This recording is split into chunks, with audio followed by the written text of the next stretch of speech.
Welcome back, grade 10s. Now let's look at our third concept, whereby we are looking at the meaning of the formal sector.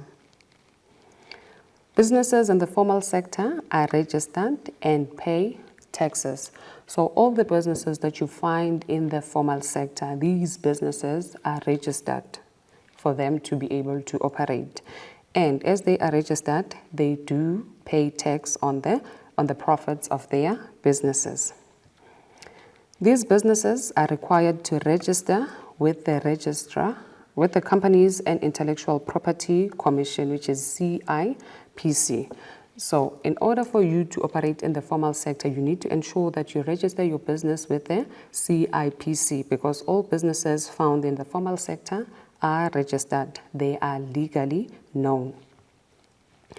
Businesses have to register with the South African Revenue Services, which is SARS, and be liable to pay tax on turnover and profits at predetermined amount. So businesses that you find in the formal sector, they need to be registered with the South African Revenue Services in order for them to pay tax on their revenue, on their amount of income that they get per year, depending on the amount of money that they get. So that's one thing that you need to understand, that if you want to operate in the formal sector, your business must be registered with the CIPC, your business must be registered with SARS in order for you to pay tax on your profits and income of your business. Now let us look at the examples of formal sector businesses. We have your mining, we have manufacturing, we have our retail, we also have our banking. So these businesses are just some of the examples of businesses that you find in the formal sector. Not to say these are the only businesses. There are other businesses, but for the purpose of this lesson, we only focused on these 4 examples that you see. Now let's look at the meaning of the informal sector.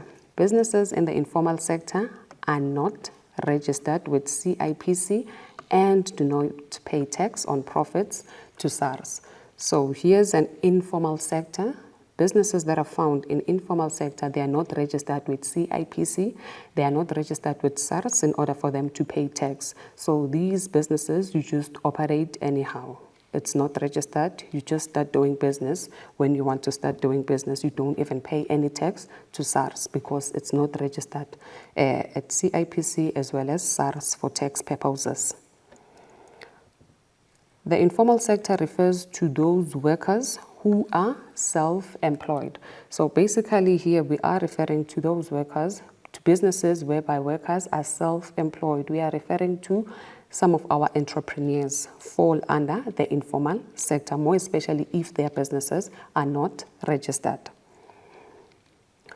Owners of businesses in the informal sector take responsibility for the success and failure of their business. So obviously, the success of the business as well as the failure of the business in the informal sector depends on the owner of the business. If the owner is hardworking and making sure that he or she grabs every opportunity that comes their way, they are surely going to make profit. But if they are lazy and do not want to work and decide maybe to close on other days, not do business, and then that business is going to suffer the losses. It's not going to be successful. Hence, we are saying the success of the business depends on the owner. It's the responsibility of the owner to ensure that the business becomes a success or a failure. Here are the examples of informal sector, of businesses that you can find in the informal sector. We have our spaza shops, we have our street vendors, we have hairdressers, we have gardening, we have our car wash services, we also have other home-based activities. I need to remind you of one thing, that not to say all the time these businesses fall under the informal sector. Once a business is not registered with the CIPC, once the business is not registered to pay tax, that business falls under the informal sector. And these examples are just for the purpose of the lesson. There are also other examples of informal businesses that you would find under the informal sector. Now, let us look at our last concept of the lesson, which is the importance of the formal and informal sector. Why are these two sectors important? We'll start with the formal sector. Companies pay taxes on their profits. So obviously the formal sector is important because through the formal sector, through the businesses in the formal sector rather, they pay taxes on their profits. So obviously that money that they pay for tax, it assists even the government, it assists even us as citizens to be able to get other services that we get from the government. So they assist by doing that. People who are employed at companies, they pay personal income tax.